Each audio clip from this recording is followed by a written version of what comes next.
This is a killer's bazaar, a surreal souk of weapons, military training, delivery systems of death. We're inside one of the premier arms shows in the world in Amman, Jordan, and the U.S. defense industry has a large presence here, selling everything from pistols to missiles. But what caught our eye may be the newest weapon in what many governments call their war on terror. Super secure prisons, high-tech lockups for the dangerous dissidents.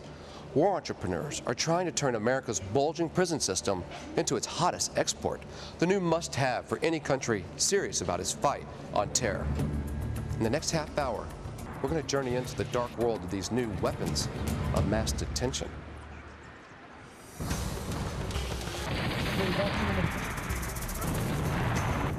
Sofex 2008. It's a performance fit for a king, especially if the king is Abdullah of Jordan.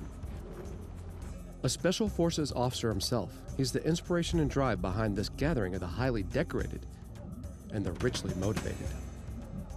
This rocket has a devastating effect that we hope to sell to the Middle East countries. The merchants of war, buyers and sellers, fingering weapons that are decidedly non-traditional.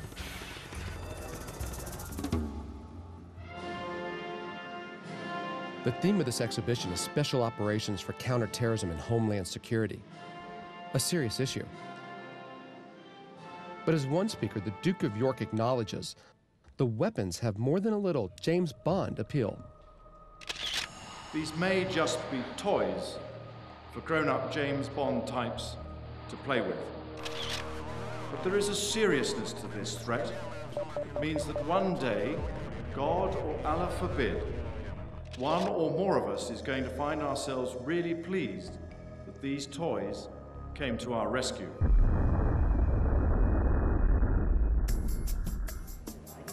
I can't resist checking out some of them myself. It's a heavy weapon. It's a 7.62, just like an AK. This is a friction lock baton. And that's just made for beating somebody. That's for beating somebody in a good fashion. Taser, taser, taser. Oh, God! Ow, stop it! Oh. Did we get it on that take?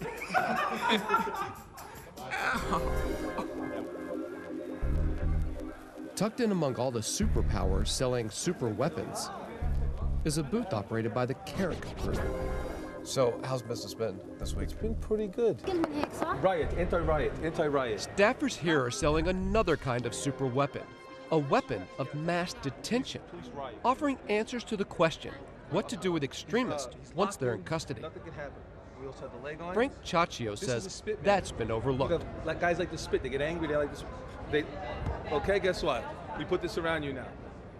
The billions of dollars are being spent by military and law enforcement in fighting war on terror. No money's going back to the prison systems to increase security. If we can help a country who's having problems with their prisons, then we're doing a good thing. The Carrick Group claims lots of success with prisons. Its founder, Bernard Carrick, served as the police commissioner under former New York City Mayor Rudy Giuliani. Back then, the city's prisons on Rikers Island were chaotic. Before me and Rudy Giuliani took over Rikers Island, it was one of, if not the worst, jail system in the world, definitely in the United States. They averaged 1,500 stabbings, cuttings per year. Violence was out of control, and over the next 8 years, inmate-on-inmate violence was reduced by about 95%. Carrick parlayed that success into a job running the Interior Ministry for the Iraq Provisional Authority. He was nominated to be Secretary of U.S. Homeland Security, but withdrew after legal problems surfaced. I'm disappointed that the government has brought forward this case. His passport is currently suspended, so he isn't able to be here in Jordan, but his company is marketing solutions to the biggest problem facing incarcerators. Prison designs. We're worried about the spread of radicalization. We don't want these type of inmates mixed in with the regular population. We want them segregated. You can't house them in these other jails. They're not secure enough, and our idea is isolating them. And they have a lot of takers, from Nigeria Today we had a meeting with two representatives from the Palestine Prison Authority. To Jordan. We're doing a prison project for His Majesty. So we're here every month, or more, sometimes twice a month. Next week. Back in the United States, Bernie Kerik is less forthcoming about who is buying into his company's services. Do you have any clients Yes. that you can talk about? No. None. No. All of our clients are our clients. We have confidentiality agreements with our clients, and we like to keep it that way. But he's more than eager to talk about the reasons nations should buy in. He uses the example of Abu Musab al-Zarqawi, the founder of al-Qaeda in Iraq. Zarqawi 12 years ago was a street thug in Jordan, and he was incarcerated for some of the things he was doing at the time. And he ran into some radical clerics within institutions, and they started to basically brainwash him with the anti-West, with the radical fundamentalist mentality. 8 years later, Zarqawi was one of the most wanted terrorists in world history. Kerik believes supermax prisons are the solution. There has to be a maximum security type setting where inmates like this are segregated from others. He bases that belief on his experience with gang members locked up at New York City's Rikers Island. Prisoners are prisoners, inmates are inmates, and I don't care if they're in New York City, if they're in Hong Kong, Saudi Arabia, it makes no difference. When you walk through a facility in any one of these places, they look the same, they smell the same, the inmates think the same, whether it's the Latin Kings or the Nietas or the Bloods or the Crips. You're going to be able to do the same things with regard to securing radical fundamentalists. David Fati of Human Rights Watch warns about the consequences of maximum security. But the essence of supermax confinement is a couple of things. It is almost complete social isolation.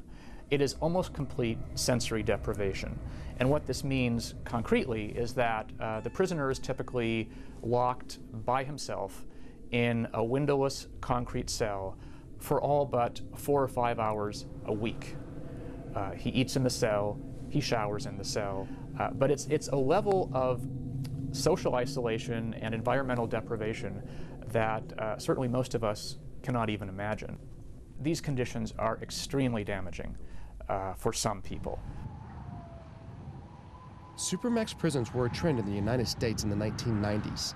It was a time when there was a lot of fear about crime in this country, and the idea started that we needed a new kind of prison to deal with these especially violent prisoners. Now, since then, these units have really, I think, fallen out of fashion. Crime. What were the reasons that supermaxes went out of fashion?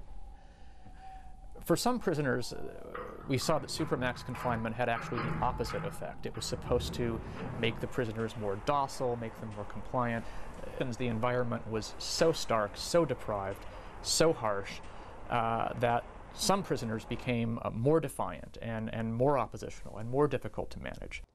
You might say there's an analogy with tobacco. As smoking decreased in the United States, cigarette companies pushed to increase sales abroad. Now the same thing's happening with supermax. It is ironic that just as the fad has run its course in this country, it seems to be being exported to at least some other countries. But Kerik maintains there are definite advantages to confining radicals in supermax-style prisons. When you take the radical extremist type inmates and you put them all in one setting, the intelligence that you can take out of there is just unbelievable. Intelligence and the methods employed to extract it are, of course, at the heart of the scandals and the bad publicity surrounding American prisons at Abu Ghraib and Guantanamo. The biggest problem for Abu Ghraib, beside the problem itself, it's the mismanagement, the failure to supervise, the crimes that were committed. The bigger problem for us, in my opinion, is world opinion. Well, it's always a little ironic when other countries copy U.S. crime control policies, because they're regarded in most of the world with undisguised horror. Is there any sense when you're going across the Middle East and advising people about prisons and that kind of thing, is there any sense from them that We've seen what American prisons are like, Abu Ghraib, no thanks. For the most part, government leaders in the Arab region, I think they understand what happened in Abu Ghraib. Carrick says the role of his consulting firm is to create proper policies, training, and procedures, so other countries building new prisons won't run afoul of international standards for human rights. The days of going into a cell and just beating somebody to a pulp to either remove them or get some information matter out of them, those days are over. Any sense, though, you're exporting one of the worst parts of America? No, I think, honestly, I think it's one of the best parts of America. As bad as things may see at times, you know, our management systems in government are some of the best in the world. When we come back, while the Carrick Group is selling the Supermax concept in Jordan, next door in Iraq, one general has already rejected it for a system he says works better.